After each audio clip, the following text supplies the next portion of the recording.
ഒന്നാം വർഷ ബയോടെക്നോളജി വിദ്യാർത്ഥിയായ 19-കാരനാണ് ക്രൂരമായ റാഗിങ്ങിന് ഇരയായത്. അത് കോളേജ് അധികൃതർ അക്കാര്യം കണ്ടെത്തിയിട്ടുണ്ട്. ഇപ്പോൾ ആ വിദ്യാർത്ഥി തന്നെ മാതൃഭൂമി ന്യൂസിനൊപ്പം ചേരുകയാണ്. എന്താണ് ഉണ്ടായതെന്താ? ഞാനും എൻ്റെ കൂട്ടർ അഭിഷേകം കൂടെ നടന്നു പോയിരുന്നു. അപ്പൊ ആ സീനിയേഴ്സ് നമ്മളെ തടഞ്ഞു നിർത്തിയിട്ട് അടി തുടങ്ങുമായിരുന്നു. അത് കഴിഞ്ഞ് അതിന്റെ അടിയുടെ ഇടയ്ക്ക് അവ ഇങ്ങനെ ഓടി പ്രിൻസിപ്പാളിന്റെ അവിടെ പോയി. അപ്പൊ എന്നെ മാത്രം അവിടെ കിട്ടി.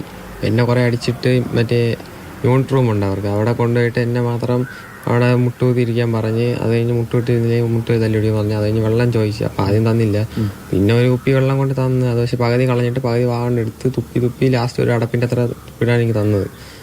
അത് ഞാൻ അവിടെ നിന്ന് കണ്ട് വിദ്യാർത്ഥികൾ വെള്ളത്തിൽ തുപ്പി. അത് തന്നെ വെള്ളം വാഗണ്ട് എടുത്ത് തുപ്പി കളഞ്ഞ് ലാസ്റ്റ് ഇത് ഒരു അടപ്പിന്റെ അത്ര തുപ്പി എനിക്ക് തന്നു. എന്നെ സൈഡിൽ നിന്ന് കണ്ടപ്പോ തിരിഞ്ഞാൽ നിന്ന് തിരിഞ്ഞു നോക്കിയപ്പോൾ എന്നെ കണ്ടപ്പോ എന്റെ അടുത്ത് അകത്ത് കയറി ഇരിക്കാൻ പറയും. അതിന്റെ കൊണ്ടുവന്നിട്ട് കുടിച്ചില്ലേ തിരി തുപ്പ് പോലെ വന്നപ്പോ എന്നെ തുപ്പിയിട്ട് അടിക്കുമെന്ന് പറഞ്ഞു, തലയടിച്ച് പൊട്ടിക്കുമെന്ന് പറഞ്ഞ്.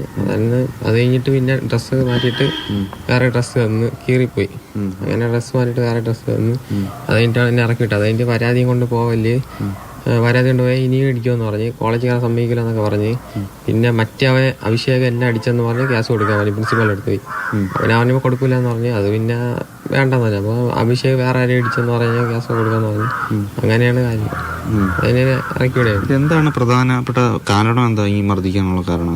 നമ്മളിങ്ങനെ നടന്നു പോയിരുന്നു. അപ്പൊ നമ്മളിങ്ങനെ കുറെ നേരം നോക്കിക്കൊണ്ടിരുന്നിട്ട് തടഞ്ഞു നിർത്തി അടിക്കുകയായിരുന്നു. ഇത് ആരൊക്കെയാണ് മർദ്ദിച്ചത്? എത്ര പേരുണ്ടായിരുന്നു?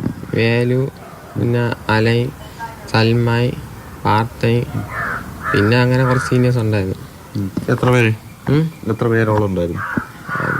കറക്റ്റ് അറിഞ്ഞൂടാ. പിന്നെ അടി തുടങ്ങിയപ്പോ വേലു അലനും ആയിരുന്നു, സൽമാനും ഉണ്ടായിരുന്നു. പിന്നെ ബാക്കിയൊക്കെ കൂടിയാണ് അടിച്ചത്. അവരൊക്കെ ഏത് ഡിപ്പാർട്ട്മെന്റിൽ? അതൊന്നും കറക്റ്റ് സീനിയേഴ്സ് ആയിട്ട് ഞാൻ പിന്നെ നോക്കിയില്ല. 3-ാം വർഷ വിദ്യാർത്ഥികളാണ്. 3-ാം വർഷം. ഇത് സ്ഥിരമായിട്ട് ഇങ്ങനെ പ്രശ്നങ്ങൾ വേറെ അവിടെ കോളേജിലുണ്ടോ? വേറെ ഇടയ്ക്കിടയ്ക്കൊക്കെ ഉണ്ടാവും. പിന്നെ എനിക്ക് അറിഞ്ഞൂടാ, കറക്റ്റ് അറിഞ്ഞൂടാ പറ്റി. ഈ മർദ്ദിച്ച ശേഷം എന്ത് ചെയ്തു?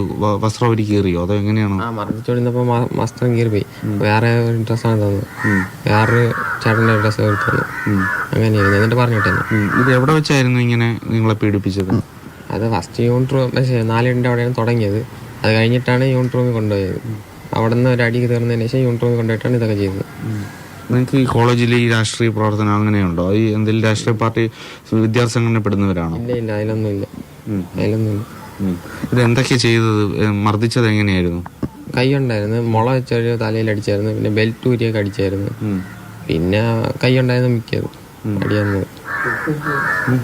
അത് മറ്റേ ബാറ്റിനെ സംഭവിച്ചിങ്ങനെ അടിക്കുമെന്ന് പറഞ്ഞിങ്ങനെ നിൽക്കുകയായിരുന്നു, പക്ഷെ അടിച്ചില്ലായിരുന്നു. ഇത് എല്ലാവരും കൂടെ ചേർന്ന് മർദ്ദിക്കുകയായിരുന്നു. പക്ഷേ അതെ എല്ലാവരും മർദ്ദിക്കും. എന്നിട്ട് ഇത് എന്ത് ചെയ്തു? പൂട്ടിയിട്ടോ? എന്ത് ചെയ്ത്?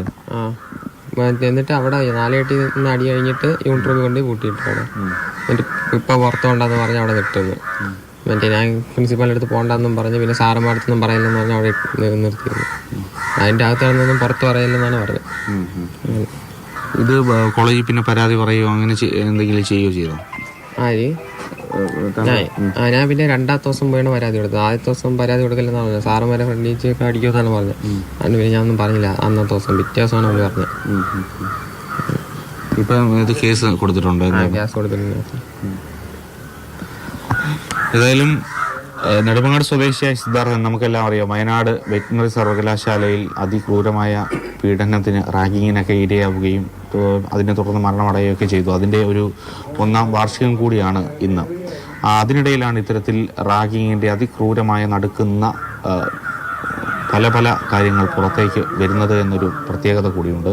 ഇപ്പോൾ തനിക്ക് നേരിട്ട ക്രൂരമായ റാഗിങ്ങിനെ പറ്റിയാണ് ആ വിദ്യാർത്ഥി നമ്മളോട് സംസാരിച്ചത്. ഏതായാലും കേസ് കൊടുത്തിട്ടുണ്ട്. നിയമ നടപടിയുമായി മുന്നോട്ട് പോകാൻ തന്നെയാണ് ഈ കുടുംബത്തിൻ്റെയും തീരുമാനം. ശ്യാമിനൊപ്പം AK സ്റ്റെഫിൻ, മാതൃഭൂമി ന്യൂസ്, തിരുവനന്തപുരം. ഇവരൊക്കെ കുട്ടികളാണോ കുട്ടി പിശാചുക്കളാണോ എന്ന് ചോദിക്കേണ്ടി വരും ഈ ഘട്ടത്തിൽ, അല്ലേ? വല്ലാത്ത കഷ്ടമാണ്. എങ്ങനെ ഒരു മനുഷ്യനെ ഇങ്ങനെ ക്രൂരമായി വേദനിപ്പിക്കാനും അത് കണ്ട് സന്തോഷിക്കാനും ഇവർക്ക് കഴിയുന്നു എന്നാണ്.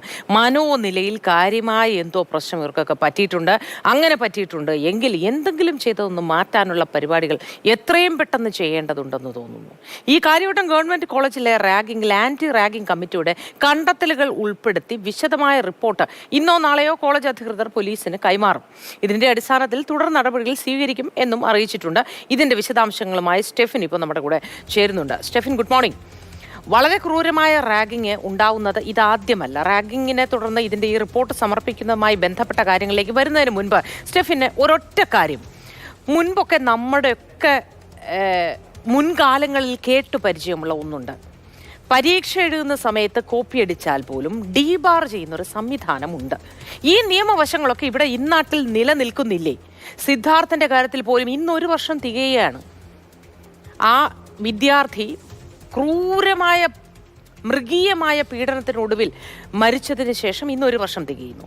പക്ഷെ അപ്പോഴും അവരൊക്കെയും കോളേജിലേക്ക് തിരികെ പഠിക്കാനൊക്കെ എത്തിയൊരു സാഹചര്യം ഉണ്ടായിരുന്നു. പിന്നീട് അത് സ്റ്റേയിലേക്ക് കടന്നു എങ്കിൽ പോലും എന്തുകൊണ്ടാണ് ഇത്തരം കടുത്ത നിയമങ്ങൾ ഇവർക്കെതിരെ പ്രയോഗിക്കാത്തത് എന്നത് വലിയൊരു ചോദ്യചിഹ്നമായി നിൽക്കുന്നുണ്ട് സ്റ്റെഫിൻ.